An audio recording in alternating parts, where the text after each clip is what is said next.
안녕하세요, 여러분. 오늘도 찾아주셔서 감사합니다. 오늘 들려드릴 이야기는 정말 충격적입니다.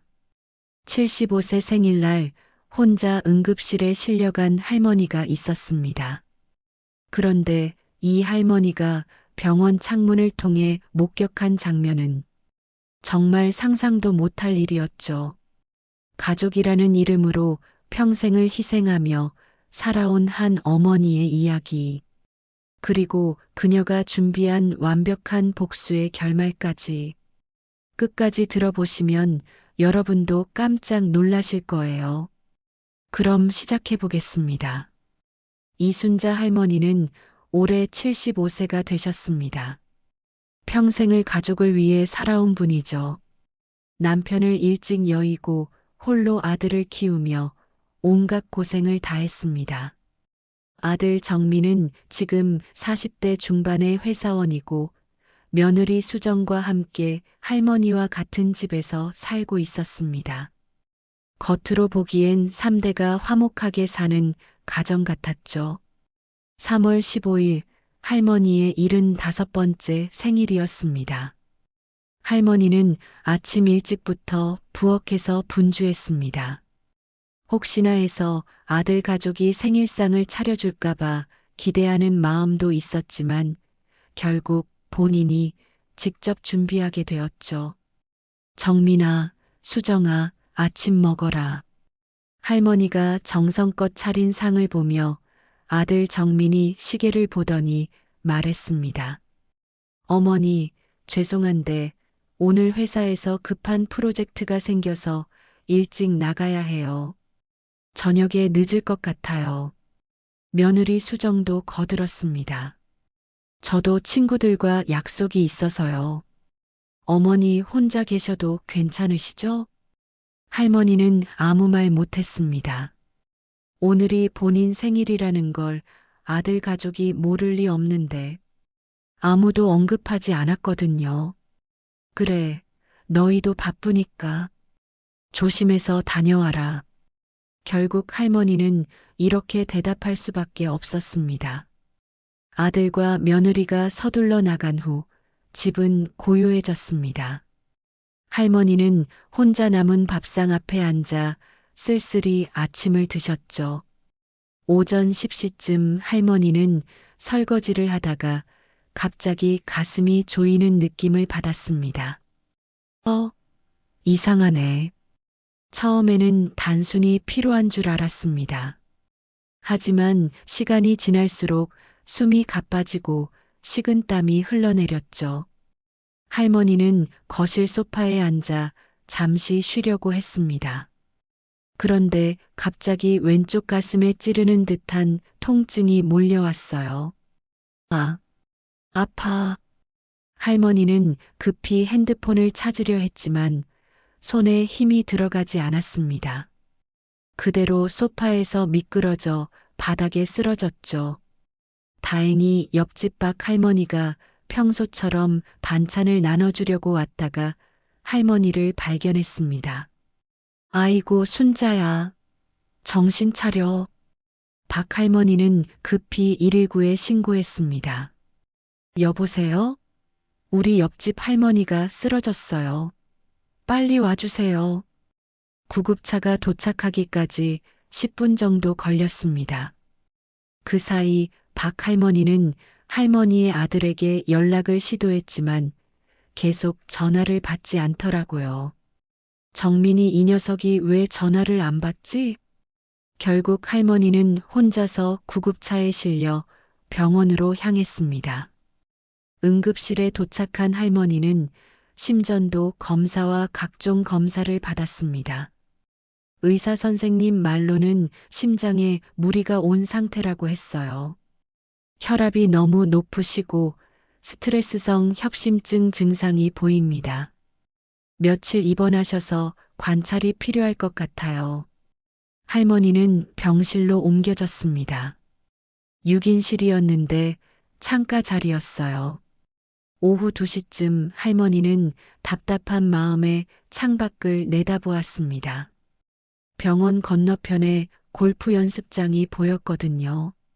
그런데 그 순간 할머니의 눈이 동그래졌습니다.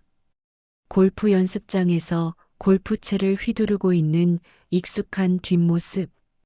바로 아들 정민이었습니다. 저게 정민이? 할머니는 눈을 비비고 다시 봤습니다. 틀림없었어요. 정민뿐만 아니라 며느리 수정도 옆에서 골프를 배우고 있었습니다. 두 사람은 웃으며 즐겁게 골프를 치고 있었습니다. 전혀 급한 일이 있어 보이지 않았어요. 회사에 급한 프로젝트가 생겼다고 했는데 할머니의 가슴이 또다시 아파왔습니다. 이번엔 심장 때문이 아니라 배신감 때문이었죠. 그때 정민의 휴대폰이 울렸습니다. 할머니는 창문을 열고 귀를 기울였어요. 바람에 실려오는 대화 소리가 들렸거든요. 여보세요? 아, 박할머니. 어머니가 어떻게 됐다고요? 정민이 전화를 받으며 당황하는 모습이 보였습니다. 지금 병원에 계시다고요? 어느 병원인데요? 정민은 수정에게 뭔가 말하더니 급히 골프채를 정리하기 시작했어요. 할머니는 씁쓸하게 웃었습니다. 이제 와서 병원이 어디냐고 묻는구나.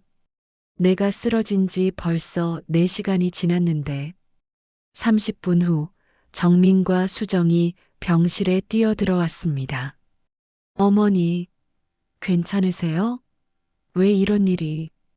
정민은 걱정스러운 표정을 지었지만 할머니는 그의 연기가 다 보였어요. 골프복 차림에 골프장 선텐 자국까지 선명했거든요. 박 할머니한테 연락받고 깜짝 놀랐어요. 회사에서 급히 나왔어요. 수정도 거들었습니다. 저도 친구들과의 약속 다 취소하고 달려왔어요. 할머니는 두 사람을 조용히 바라보았습니다.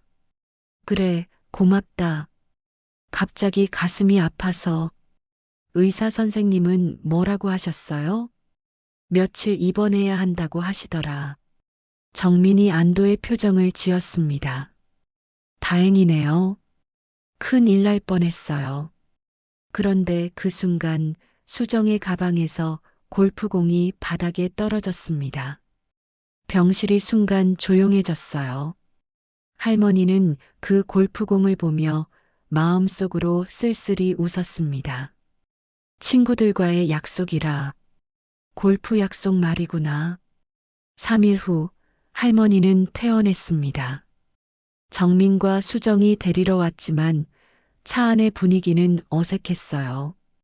어머니, 앞으로는 무리하지 마세요. 건강이 우선이에요. 정민의 말에 할머니는 고개만 끄덕였습니다. 집에 돌아온 후 할머니는 평소와 다르게 조용했어요. 정민과 수정은 그런 할머니가 어색했는지 일찍 방으로 들어갔죠. 그날 밤 할머니는 잠이 오지 않았습니다. 계속해서 병원에서 본 장면이 머릿속에 맴돌았어요. 내 생일날, 내가 쓰러진 날, 골프를 쳤다고? 할머니는 침대에서 일어나 서랍을 열었습니다. 그 안에는 수십 년간 모아온 통장들이 있었어요. 이 돈들을 위해서였구나. 그동안 할머니는 정민 부부에게 적지 않은 돈을 빌려줬습니다. 집 전세 보증금, 차 구입비, 각종 급한 돈들. 모두 합치면 거의 2억에 가까웠죠. 갚겠다고 했는데 한 번도 갚은 적이 없지. 다음 날부터 할머니는 조용히 아들 가족을 관찰하기 시작했습니다. 정민은 매주 토요일마다 골프를 나갔어요. 회사 사람들과 중요한 모임이라고 했지만 할머니는 이제 그 거짓말을 다 알고 있었죠. 수정도 마찬가지였습니다. 엄마들 모임이라고 하며 나가는 곳이 사실은 골프 레슨이었어요. 할머니는 몰래 수정의 스마트폰을 확인해 봤습니다. 카카오톡에는 골프 동호회 대화방이 있었고 그 안에는 충격적인 내용들이 가득했어요. 시어머니 돈으로 골프 배우니까 꿀맛이다 키읔키읔. 어르신들은 돈 쓸 데도 없으니까 우리가 써주는 게 맞지. 우리 시어머니는 언제까지 살려나. 집값도 올랐는데. 할머니는 손이 떨렸습니다. 이게 며느리의 진짜 생각이었구나. 그리고 정민의 회사 동료에게서도 충격적인 사실을 알게 되었어요. 우연히 마트에서 만난 정민의 후배가 말해준 것이었죠. 정민이 형 요즘 골프에 푹 빠져 있어요. 매주 라운딩 다니시던데요. 그날 밤 할머니는 중요한 결심을 했습니다. 이제 그만하자. 더 이상 당하고만 살 순 없어. 다음 날 아침 할머니는 조용히 집을 나섰습니다. 목적지는 시내에 있는 법무법인이었어요. 안녕하세요. 상속과 유언장 상담을 받고 싶은데요. 김철수 변호사는 70대 할머니가 혼자 찾아온 것을 보고 조심스럽게 물었습니다. 어떤 상황이신지 말씀해 주세요. 할머니는 자신의 이야기를 차근차근 들려주었습니다. 아들에게 빌려준 돈들, 생일날 골프 사건, 며느리의 카카오톡 내용까지. 김 변호사는 심각한 표정으로 들었습니다. 정말 속상하셨겠어요. 법적으로는 어떤 도움을 원하시나요? 유언장을 쓰고 싶어요. 그리고 제 재산을 정리하고 싶습니다. 할머니의 재산은 생각보다 많았어요. 30년 전에 산 집이 지금은 8억 정도의 가치가 있었고 적금과 예금을 합치면 총 12억 정도였습니다. 유류분 제도가 있어서 자녀에게는 최소한의 상속분이 보장됩니다. 하지만 나머지는 본인 뜻대로 처분하실 수 있어요. 김 변호사가 설명했습니다. 그럼 최소한만 주고 나머지는 제가 원하는 곳에 기부할 수 있다는 말씀이죠? 네, 그렇습니다. 할머니는 미소를 지었습니다. 생각보다 방법이 많았어요. 그리고 한 가지 더 상담드리고 싶은 게 있는데 집을 팔고 요양원에 들어가려고 합니다. 김 변호사는 할머니의 결심이 확고한 것을 보고 차근차근 절차를 설명해 주었습니다. 우선 집부터 매물로 내놓으시고 동시에 유언장 작성을 진행하겠습니다. 모든 과정을 비밀리에 진행하시는 게 좋을 것 같아요. 할머니는 법무법인을 나오며 가슴이 후련했습니다. 드디어 계획이 시작된 것이죠. 그날 오후 할머니는 부동산에 들렀습니다. 집을 팔고 싶은데요. 빨리 처분하고 싶어서요. 부동산 중개사는 할머니 혼자 온 것을 보고 놀랐습니다. 어르신, 가족분들과 상의는 하셨나요? 제 집이니까 제가 결정하는 거 아닌가요? 할머니의 단호한 말에 중개사는 더 이상 묻지 않았습니다. 2주 후 할머니의 계획은 착착 진행되고 있었습니다. 집 매매 계약은 이미 체결됐고 잔금일도 정해졌어요. 다행히 요즘 부동산 시장이 좋아서 8억 2천만 원에 팔렸습니다. 할머니는 시내에 있는 고급 요양원도 알아봤어요. 한 달에 300만 원 정도 하는 곳이었지만 시설도 좋고 의료진도 24시간 3주한다고 했죠. 여기서 편안하게 지내면 되겠구나. 그런데 문제가 하나 있었어요. 정민과 수정에게 언제 이야기할지였습니다. 할머니는 고민 끝에 결정했습니다. 모든 준비가 끝나고 나서 말하기로요. 어느 토요일 아침 정민이 또 골프를 나간다며 서둘러 준비하고 있었어요. 어머니, 오늘 회사 사람들과 중요한 모임이 있어서 늦을 것 같아요. 또 거짓말이었죠. 할머니는 이제 화도 나지 않았어요. 그래, 조심해서 다녀와라. 수정도 마찬가지였습니다. 어머니, 저도 친구들이랑 만나기로 해서요. 저녁 늦게 들어올게요. 두 사람이 나간 후 할머니는 마지막 준비를 시작했습니다. 먼저 자신의 짐을 정리했어요. 오래된 사진들, 중요한 서류들, 그리고 추억이 담긴 물건들을 작은 트렁크 하나에 담았습니다. 그리고 거실 테이블 위에 봉투 두 개를 놓았어요. 하나는 정민 앞으로, 다른 하나는 수정 앞으로였습니다. 정민에게 보내는 편지. 정민아, 이 편지를 읽을 때쯤이면 나는 이미 이 집을 떠났을 것이다. 내 생일날 나는 혼자 응급실에 실려갔다. 그런데 너는 골프를 치고 있었지. 병원 창문으로 다 봤다. 그동안 내게 빌려준 돈이 2억이 넘는다. 한 번도 갚지 않았으면서 또 달라고 하는구나. 이제 그만하자. 나도 내 인생을 살고 싶다. 집은 팔았고 나는 요양원에 들어간다. 유언장은 이미 써뒀으니 걱정하지 마라. 법정 최소 상속분은 줄 테니까. 나머지는 정말 필요한 사람들에게 기부하겠다. 건강하게 살아라. 수정에게 보내는 편지. 수정아, 카카오톡 대화 다 봤다. 시어머니 돈으로 골프 배우니까 꿀맛이라고 했지? 어르신들은 언제까지 살려나라고도 했고, 이제 걱정하지 마라. 더 이상 너희 앞에 나타나지 않을 테니까. 그 대신 내 돈도 더 이상 쓰지 못할 거야. 행복하게 살아라. 편지를 다 써놓고 할머니는 마지막으로 집안을 둘러봤습니다. 30년 동안 살았던 이 집. 정민을 키우고 며느리를 맞이하고 온갖 추억이 서린 곳이었죠. 이제 정말 끝이구나. 할머니는 트렁크를 끌고 조용히 집을 나섰습니다. 오후 7시 정민과 수정이 골프를 마치고 집으로 돌아왔습니다. 어머니, 어디 계세요? 집안이 너무 조용했어요. 평소 같으면 저녁 준비를 하고 계실 시간인데, 그때 거실 테이블 위에 봉투들이 눈에 들어왔습니다. 이게 뭐지? 정민이 자신의 이름이 적힌 봉투를 열어봤습니다. 편지를 읽어가면서 정민의 얼굴은 점점 창백해졌어요.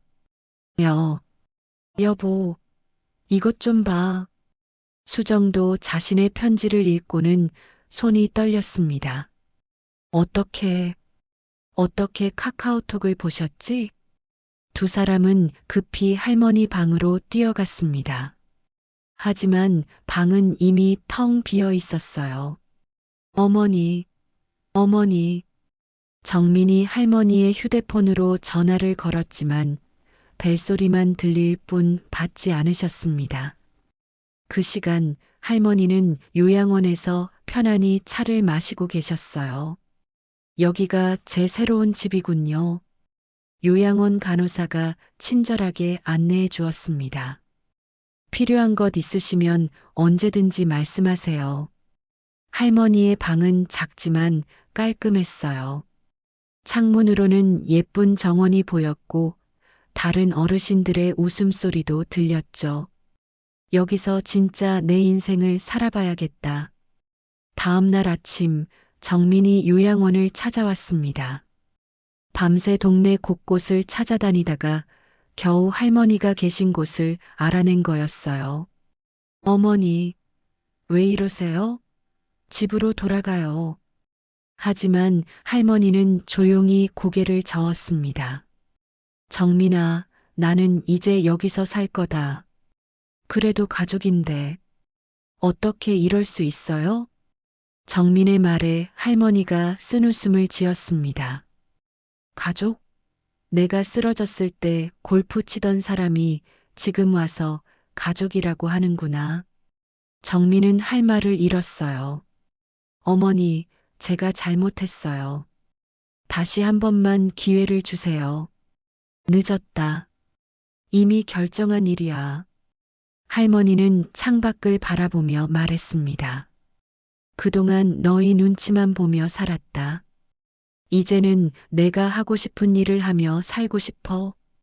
그동안 너희 눈치만 보며 살았다. 이제는 내가 하고 싶은 일을 하며 살고 싶어. 정민은 한참 동안 아무 말도 하지 못했습니다. 어머니, 집은 왜 파셨어요? 그 집은 저희도 살 곳인데. 할머니가 정민을 똑바로 바라봤습니다. 내 집이었니? 내 이름으로 된 집이었어? 그게 아니라 내 집이니까 내 마음대로 판 거다. 그 돈으로 여기서 편안하게 살 거야. 정민의 얼굴이 빨갛게 달아올랐습니다. 그럼 저희는 어떻게 살라고요? 전세 보증금도 없는데. 그 순간 할머니는 차갑게 웃었습니다. 그동안 내게 빌린 돈이 2억이 넘는데 그걸로 집이라도 사지 그랬니? 정민은 할 말을 잃었어요. 그 돈을 모두 골프와 사치품에 써버렸거든요. 어머니, 그 돈은 나중에 꼭 갚으려고. 20년째 나중에 갚겠다고 하더니 언제가 그 나중이야? 할머니는 자리에서 일어났습니다. 이제 됐다. 더 이상 할 말 없으니까 돌아가거라. 어머니, 정민이 붙잡으려 했지만 할머니는 뒤돌아보지 않았습니다. 3개월 후, 김철수 변호사 사무실에 정민과 수정이 찾아왔습니다. 저희 어머니의 유언장을 확인하고 싶어서요. 김 변호사는 서류를 꺼내며 말했습니다. 아직 효력이 발생한 건 아니지만 어머니께서 미리 공개해도 된다고 하셨네요. 유언장을 읽어가면서 정민 부부의 얼굴은 점점 하얗게 변했습니다. 유언장 주요 내용. 나 이순자는 정신이 온전한 상태에서 다음과 같이 유언한다. 아들 정민에게는 법정 유류분인 2억 원을 상속한다. 단, 이는 그동안 빌려간 돈 2억 1천만 원에서 상계한 결과이다. 나머지 재산 10억 원은 다음과 같이 기부한다. 독거노인 지원센터 5억 원, 치매 환자 요양시설 3억 원, 소년소녀가장 지원단체 2억 원. 이 결정은 75세 생일날 혼자 응급실에 실려갔을 때 내린 것이다. 가족이란 돈으로 맺어지는 관계가 아니라 진정한 사랑으로 이어지는 것임을 늦게나마 깨달았다. 정민이 떨리는 목소리로 물었습니다. 이게 진짜예요? 네, 정식으로 공증받은 유언장입니다. 김 변호사의 말에 수정이 주저앉으며 울음을 터뜨렸습니다. 어떻게 이럴 수가 있어요? 정민도 머리를 감싸쥐었습니다. 2억 1천만 원. 그 돈을 언제 다 빌렸다고. 김 변호사가 또 다른 서류를 꺼냈습니다. 어머니께서 차용증과 계좌 이체 내역을 모두 정리해 두셨습니다. 서류에는 지난 10년간의 모든 돈 거래가 자세히 기록되어 있었어요. 2015년 전세 보증금 5천만 원, 2017년 자동차 구입비 3천만 원, 2019년 사업자금 4천만 원, 2020년 2024년 생활비 명목 9,100만 원. 이렇게 많았나? 정민은 그제서야 자신이 얼마나 많은 돈을 어머니에게서 가져갔는지 깨달았습니다. 어머니를 다시 만날 수 있을까요? 김 변호사가 고개를 저었습니다. 어머니께서 더 이상 만나지 않겠다고 하셨습니다. 그리고 변호사는 마지막 봉투를 꺼냈습니다. 이것은 두 분께 드리라고 하신 마지막 편지입니다. 할머니의 마지막 편지. 정민아, 수정아, 내가 왜 이런 선택을 했는지 이해가 안 될 거야. 하지만 생각해봐라.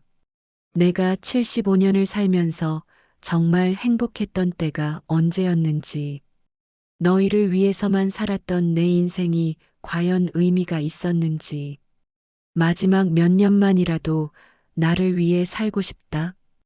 진짜 나를 사랑해주는 사람들 곁에서 말이야.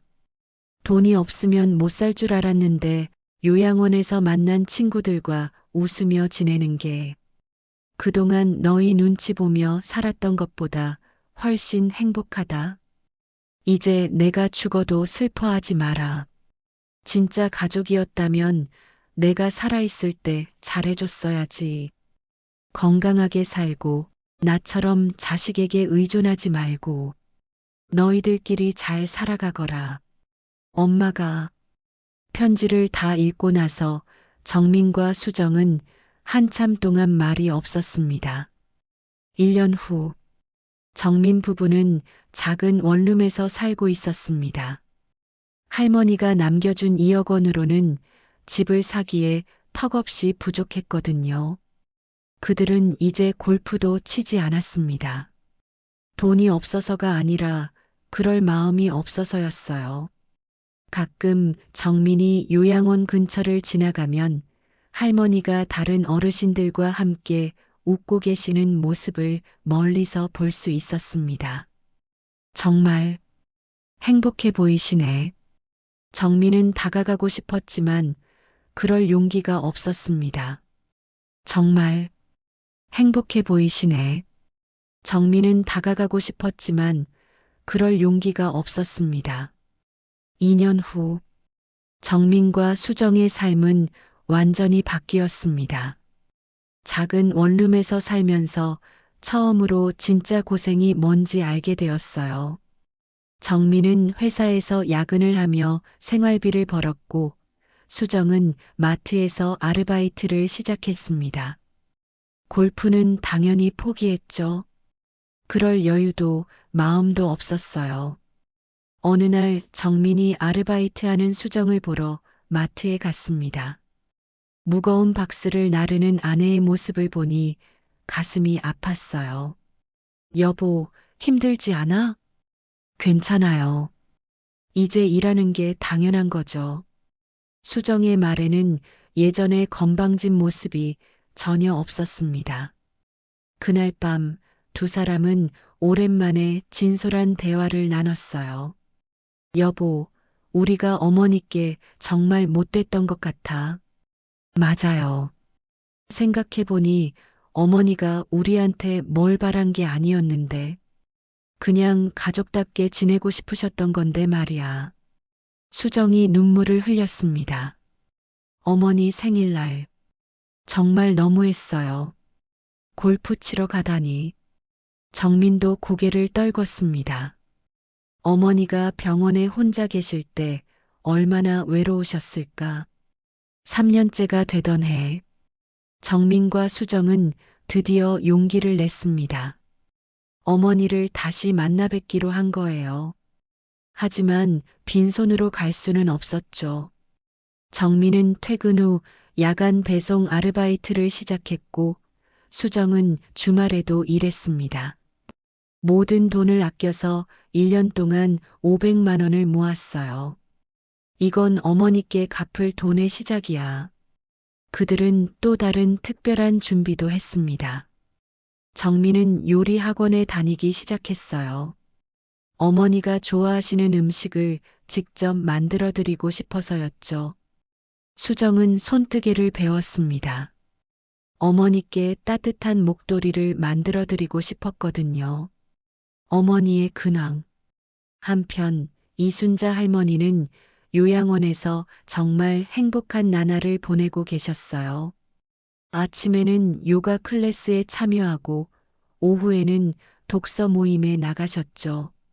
특히 할머니는 요양원에서 어르신 상담사 자격증을 따셨어요. 비슷한 처지의 다른 어르신들을 도와주는 일을 하게 된 거죠. 순자 언니 덕분에 우리 아들과 화해했어요. 언니가 해주신 조언 덕분에 마음이 편해졌어요. 할머니는 자신의 경험을 바탕으로 많은 어르신들에게 용기를 주었습니다. 그리고 요양원에서 만난 박할아버지와도 좋은 친구가 되었어요. 순자 씨, 오늘 날씨가 좋은데 산책 같이 하실래요? 좋아요. 오늘은 어떤 이야기를 나눠볼까요? 할머니는 정말 오랜만에 자신만의 인생을 살고 계셨습니다. 어느 토요일 오후, 정민과 수정이 드디어 요양원을 찾아왔습니다. 손에는 정성껭 준비한 도시락과 손뜨개 목도리, 그리고 편지를 들고 있었어요. 어머니를 만날 수 있을까요? 간호사가 할머니께 여쭤보니 할머니는 잠시 망설이다가 고개를 끄덕이셨습니다. 만나보겠습니다. 요양원 정원에서 3년 만에 다시 만난 모자와 며느리.